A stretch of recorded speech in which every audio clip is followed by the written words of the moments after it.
കർത്താവായ യേശുക്രിസ്തുവിന്റെ അതിപരിശുദ്ധമായ നാമം വാഴ്ത്തപ്പെടുമാറാകട്ടെ.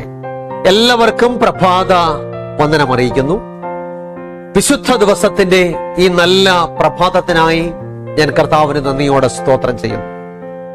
ക്ഷണികമായ മനുഷ്യ ജീവിതത്തിന്റെ ആശങ്കകളിലും ആകുലതകളിലും നേരെ നിൽക്കുവാൻ നമുക്ക് കരുത്തു പകരുന്നത് ദൈവത്തിന്റെ മാറ്റമില്ലാത്ത തിരുവചനമാണ്. ആ തിരുവചനത്താൽ കർത്താവ് നമ്മെ നിറയ്ക്കട്ടെ. നമുക്കറിയാം, ഇസ്രായേൽ മക്കൾ തങ്ങളുടെ മരുഭൂപ്രയാണത്തിൽ ഓരോ പ്രഭാതങ്ങളിലും ഭക്ഷിച്ചിരുന്ന മന്ന അവരുടെ മുമ്പോട്ടുള്ള കുതിപ്പിന് കരുത്ത് പകർന്നതുപോലെ ദൈവത്തിന്റെ മാറ്റമില്ലാത്ത തിരുവചനമാകുന്ന മന്ന നമ്മുടെ മുമ്പോട്ടുള്ള കുതിപ്പിന് പ്രചോദനമാകട്ടെ എന്ന് ഞാൻ ആത്മാർത്ഥമായിട്ട് പ്രാർത്ഥിക്കുന്നു. ഈ നല്ല പ്രഭാതത്തിൽ നമുക്ക് ഇന്നത്തെ പ്രഭാത മന്നയ്ക്കായി തിരഞ്ഞെടുത്തിരിക്കുന്ന വിഷയം പ്രകൃതി സംസാരിക്കുന്നു എന്നുള്ളതാണ്. പ്രകൃതി സംസാരിക്കുന്നു. ചിന്തയ്ക്ക് ആധാരമായി തിരഞ്ഞെടുത്തിരിക്കുന്ന വാക്യം 19 സങ്കീർത്തനം, അതിന്റെ 1-ാമത്തെ വാക്യമാണ്. സങ്കീർത്തനങ്ങൾ 19:1. ആകാശം ദൈവത്തിന്റെ മഹത്വത്തെ വർണ്ണിക്കുന്നു, ആകാശവിധാനം അവിടുത്തെ കൈവേലയെ പ്രസിദ്ധമാക്കുന്നു. ദൈവജന സ്തോത്രം. വളരെ സുപ്രധാനമായ ഒരു വാക്യമാണ്. ആകാശം ദൈവത്തിന്റെ മഹത്വത്തെ വർണ്ണിക്കുന്നു, ആകാശവിധാനം അവിടുത്തെ കൈവേലയെ പ്രസിദ്ധമാക്കുന്നു. നാം ഈ പ്രകൃതിയെ ഒന്ന് നിരീക്ഷിച്ചാൽ, അതിന്റെ വൈവിധ്യങ്ങൾ നിരീക്ഷിച്ചാൽ, വളരെ കൃത്യമായി വിദഗ്ധനായ ഒരു ചിത്രകാരന്റെ കരവിരുത് പോലെ ഈ പ്രകൃതി എത്ര മനോഹരമാണെന്ന് നമുക്ക് മനസ്സിലാക്കുവാനായിട്ട് സാധിക്കും. ഇതിന്റെ പിന്നിൽ പ്രവർത്തിച്ച ശില്പി എത്ര വിദഗ്ധനായ ചിത്രകാരനാണെന്ന് നമുക്ക് മനസ്സിലാക്കുവാനായിട്ട് സാധിക്കും.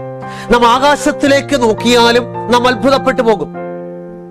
കോടിക്കണക്കിന് നക്ഷത്രങ്ങളും ഗ്രഹങ്ങളും ഉപഗ്രഹങ്ങളും നക്ഷത്ര കൂട്ടങ്ങളും ഒക്കെ കൃത്യമായ അകലത്തിൽ പരസ്പരം കൂട്ടിമുട്ടാതെ കൃത്യമായി ക്രമീകരിച്ച് നടത്തുന്ന ഒരു ദൈവത്തിന്റെ കരം നമുക്കവിടെയും കാണുവാനായിട്ട് സാധിക്കും.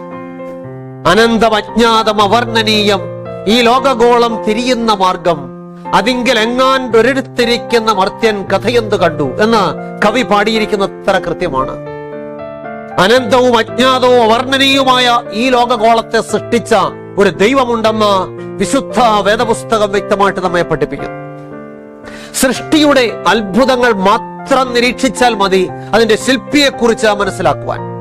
ദൈവത്തിന്റെ മാറ്റമില്ലാത്ത തിരുവചനം ഈ പ്രകൃതിയുടെയും അഖിലാണ്ടത്തിന്റെയും സൃഷ്ടിതാവായ ദൈവത്തെ നമുക്ക് പരിചയപ്പെടുത്തുന്നു.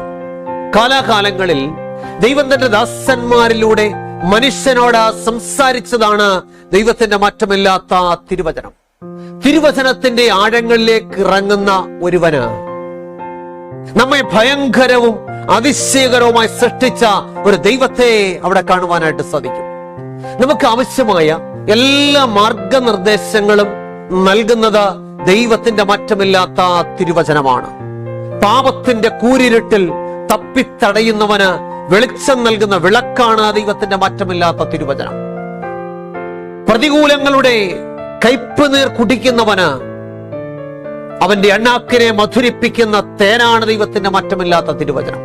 പാപത്തിന്റെ പുഴുക്കുത്തു വീണ് വിളർച്ച ബാധിച്ച ജീവിതങ്ങൾക്ക് വളർച്ചയ്ക്ക് ആവശ്യമായ എല്ലാ പോഷകങ്ങളും നൽകുന്ന പാലാണ് ദൈവത്തിന്റെ മാറ്റമില്ലാത്ത തിരുവചനം.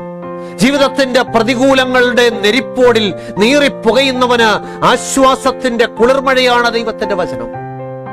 പാപത്തിന്റെ ചെളി പുരണ്ട വ്യക്തി ജീവിതങ്ങളെ കഴുകി വെടിപ്പാക്കുന്ന വെള്ളമാണ് ദൈവത്തിന്റെ മാറ്റമില്ലാത്ത തിരുവചനം. നിരാശയുടെ നടുക്കടലിൽ മുങ്ങിത്താഴുന്നവന് പ്രത്യാശ നൽകുന്ന നങ്കൂരമാണ് ദൈവത്തിന്റെ വചനം. പ്രിയമുള്ളവരെ, ഈ മാറ്റമില്ലാത്ത തിരുവചനം ഈ സകല ലോകത്തിന്റെയും സൃഷ്ടിതാവായ ഒരു ദൈവത്തെ നമുക്ക് പരിചയപ്പെടുത്തുന്നു.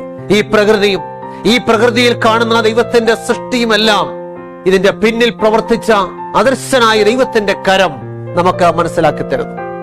ദൈവത്തിന്റെ മാറ്റമില്ലാത്ത തിരുവചനമാണ് ഈ ദൈവത്തെ നമുക്ക് പരിചയപ്പെടുത്തുന്നത്. ഈ നല്ല പ്രഭാതത്തിൽ ഈ ദൈവത്തെ പരിചയപ്പെടുവാൻ, ഈ ദൈവത്തെ രുചിച്ചറിയുവാൻ, ഈ കർത്താവിന്റെ അത്ഭുത സൃഷ്ടികളെ കണ്ട് മനസ്സിലാക്കി ദൈവത്തെ മഹത്വപ്പെടുത്തിക്കൊണ്ട് നമ്മുടെ ഓരോ പ്രഭാതങ്ങളും മുന്നോട്ട് പോകുവാൻ ദൈവമായ കർത്താവ് സഹായിക്കട്ടെ.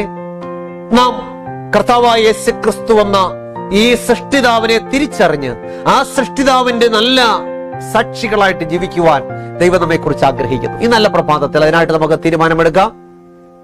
കർത്താവായ യേശുക്രിസ്തുവിനെ നമ്മുടെ ജീവിതത്തിൽ സ്വന്തം രക്ഷിതാവായിട്ട് സ്വീകരിച്ച് സകലത്തിന്റെ സൃഷ്ടിതാവായ ഈ ദൈവത്തെ രുചിച്ചറിഞ്ഞ് നമുക്ക് നല്ല ക്രൈസ്തവ ജീവിതം നയിപ്പാൻ ഈ നല്ല പ്രഭാതത്തിൽ കർത്താവ് സഹായിക്കട്ടെ. എല്ലാവർക്കും അതിന് കർത്താവ് ഇടയാക്കട്ടെ എന്ന് പ്രാർത്ഥിക്കുന്നു. ഞാൻ പ്രാർത്ഥിക്കാനായിട്ട് പോവുകയാണ്. പ്രിയമുള്ളവരെ, നമ്മുടെ പ്രാർത്ഥനാ വിഷയങ്ങൾ എന്ത് തന്നെയായിരുന്നാലും എന്നോട് ചേർന്ന് നിങ്ങൾ പ്രാർത്ഥിക്കുക. നാം നല്ല സമർപ്പണത്തോടെ പ്രാർത്ഥിക്കുന്നുവെങ്കിൽ കർത്താവ് നമ്മുടെ പ്രാർത്ഥന കേൾക്കും. നമ്മുടെ ജീവിതത്തിൽ ഏറ്റവും പ്രധാനപ്പെട്ടത് സമർപ്പണമാണ്. നാം സമർപ്പണത്തോടെ നമുക്ക് പ്രാർത്ഥിക്കാം. ഇന്ന് ജന്മദിനമുള്ള പ്രിയപ്പെട്ടവരുണ്ട്. കുറ്റപ്പുഴ സഭയിലെ ശ്രീമാൻ സ്റ്റാൻലി ഡാനിയൽ, അതുപോലെ വെട്ടിപ്പുറം സഭയിലെ ശ്രീമതി പൊടിയമ്മ ജോൺ എന്നീ പ്രിയപ്പെട്ടവരുടെ ജന്മദിനം കൂടിയാണെന്ന്. ഈ പ്രിയപ്പെട്ടവരെയും കൂടെ നമുക്ക് ആ പ്രാർത്ഥനയിൽ ഓർക്കാം. പുതിയ വർഷം പ്രിയ മക്കൾ കർത്താവ് എല്ലാ നന്മകളും അനുഗ്രഹങ്ങളും നൽകട്ടെ എന്ന് പ്രാർത്ഥിക്കാം.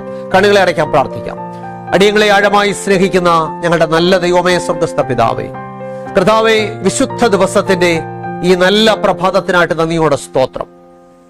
അടിയങ്ങൾക്ക് ഇന്ന് അവിടുന്ന് കേൾപ്പിച്ച മാറ്റമില്ലാത്ത തിരുവചനത്തിനായിട്ട് സ്തോത്രം. ഈ പ്രകൃതിയിലൂടെ അടിയങ്ങളോട് സംസാരിക്കുന്ന ഒരു ദൈവമുണ്ടെന്ന് കർത്താവെ അവിടുത്തെ വചനമടിയങ്ങളെ പഠിപ്പിക്കുന്നല്ലോ. സകല ചരാചരങ്ങളും ദൈവത്തിന്റെ സൃഷ്ടിയാണെന്ന തിരുവചനമടിയങ്ങളെ പഠിപ്പിക്കുന്നല്ലോ. അവിടുത്തെ മനസ്സിലാക്കുവാൻ, ഈ ദൈവത്തെ തിരിച്ചറിയുവാൻ, കർത്താവിന്റെ വഴികളിൽ നടക്കുവാൻ, അവിടുത്തെ ഹിതപ്രകാരം ജീവിക്കുവാൻ അവിടുത്തെ ഞങ്ങളെ സഹായിക്കണമേ. ഈ വിശുദ്ധ ദിവസം കർത്താവെ അവിടുത്തെ ആരാധിപ്പാനുള്ള കൃപടികൾക്ക് നൽകണമേ. ഇന്നത്തെ വിശുദ്ധ ദിവസം അടിയങ്ങൾക്ക് എല്ലാവർക്കും അനുഗ്രഹത്തിന്റെ ദിവസമാക്കി തീർക്കണമേ. ഇന്ന് ആരെങ്കിലും പ്രിയപ്പെട്ടവർ ശാരീരികമായ പ്രയാസത്താലോ മാനസികമായ സംഘർഷങ്ങളാലോ ഭാരപ്പെടുന്നവരുണ്ടെങ്കിൽ അവരെയൊക്കെ സമർപ്പിച്ച് പ്രാർത്ഥിക്കുന്ന കർത്താവെ, പ്രിയ മക്കൾക്ക് ആവശ്യമായ ആശ്വാസം, സൗഖ്യം, വിടുതൽ, അവിടുത്തെ കരസ്പർശം ഈ പകൽക്കാലം ഉണ്ടാകുവാൻ കർത്താവ് സഹായിക്കണമേ. എല്ലാ അനുഗ്രഹത്താലും കർത്താവ് നിറയ്ക്കണമേ. യേശു ക്രിസ്തുവിന്റെ ധന്യമുള്ള നാമത്തിൽ താഴ്മയായിട്ട് യാചിക്കുന്നു. അടിയങ്ങളുടെ പ്രാർത്ഥന കേൾക്കണം നല്ല പിതാവേ, ആമേൻ. പ്രിയമുള്ളവരെ, ദൈവമായ കർത്താവ് നമ്മെ സഹായിക്കട്ടെ. എല്ലാവർക്കും അനുഗ്രഹിക്കപ്പെട്ട നല്ലൊരു വിശുദ്ധ ദിവസം ആശംസിക്കുന്നു. ദൈവമായ കർത്താവ് നമ്മെ സഹായിക്കും, അനുഗ്രഹിക്കുകയും ചെയ്യുമാറാകട്ടെ. ആമേൻ.